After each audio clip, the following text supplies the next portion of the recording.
Tak tomu sa hovorí skúška odvahy. Poriadnu guráž preukázali mladí chlapci z Liptova na potulkách Albánskom. V podľahlých horách ich okradli miestni mafiáni. Liptáci to ale nenechali len tak.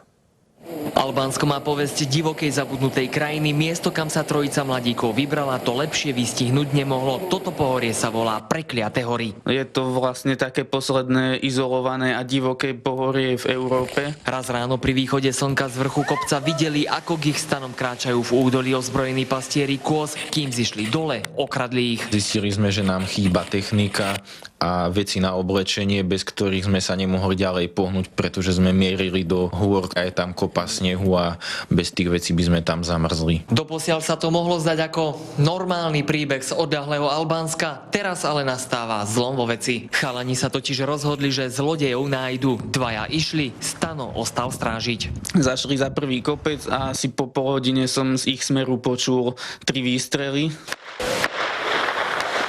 Zlakol som sa a začal som sa modliť. Našťastie sa vrátili živí a zdraví, zistili však, že veci ukradli mafiáni zo vzdialenej osady. Keď tam prišli, jediné slovo, ktorému rozumeli, bolo kalašnikov. Niektorí miestni im ale pomáhali. Nálady sa stále menili, raz sme si mysleli, že to už bude dobre, potom zase, že to bude ešte horšie. A nakoniec nám po tme už o 10:00 doniesli tie veci viac menej všetky. Napriek tomu na Albánsko nezanevreli, je to vraj krásna krajina s inak skvelými ľuďmi. Albánci sú veľmi milí, pohostinní a obetaví a dali by vám aj poslednú košelu, fakt. A ja sa tam ešte určite vrátim. Ľubo Fronko, televízia Markíza.